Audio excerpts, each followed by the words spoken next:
Since we last met, came down here, I had like an hour, and I have hemmed my trousers, popped a little blind hem moment on that. So I will quickly show you that. And then we have the jackets finished still. So I have lifted the shoulders. I will show you how I've done that in a moment. But I still have to secure the insides of my collars. These are still apart, so I'm going to need to reach up inside those and sew the inner and the outers together at the collar so that they're secure. I need to do a similar thing at my shoulders. So again, our whole hem of our sleeve isn't hanging off of two loosey-goosey things.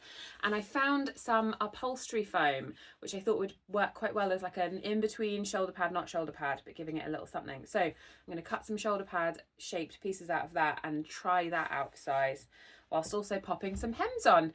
So unpicking on satin is never ideal, but I didn't have time for a twirl. So I'm just undoing the top of the sleeve head, measuring how much it needed to go up, and then restitching just that top section. That was all that needed to be done before reaching up under and grabbing my two seam allowances at the base of the collar, one from the lining, one from the outer, and just whip stitching them with a hand stitch. Doesn't need to be neat. No one's going to see it. It just needs to be functional and keeping those two pieces together. A lot of connecting the outers and linings with jackets is about anchoring bits together.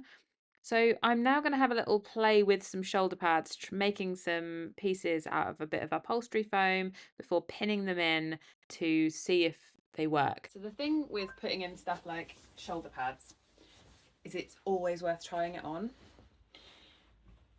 And I think these are going to have to come out. Unfortunately, they're only pinned in. But I don't know if you can see, because we're in such a soft satin, the edge of it is just super visible.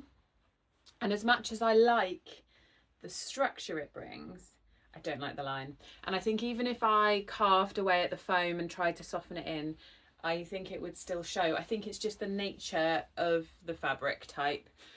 So we shall take those out. I think it will be fine without. It's one less thing to put in. And then we start the hemming. It's blind hemming them up after pressing and then hand stitching those linings down to cover those raw edges. It takes a while, but it is worth doing to get that really nice crisp line. And then it's just a case of popping in a buttonhole and it's done. So we have a pantsuit in 5 days. So it's ridiculous, ridiculous. But I'm excited. So all I've got left to do is figure out what top I'm going to put under it, but I'm going to have a raid in my wardrobe. I'm sure I've got something that will work, but ooh! So you're going to have to stay very tuned, and I will share with you the finished look all together at the wedding. At the weekend? At the end of the weekend? Merry Christmas!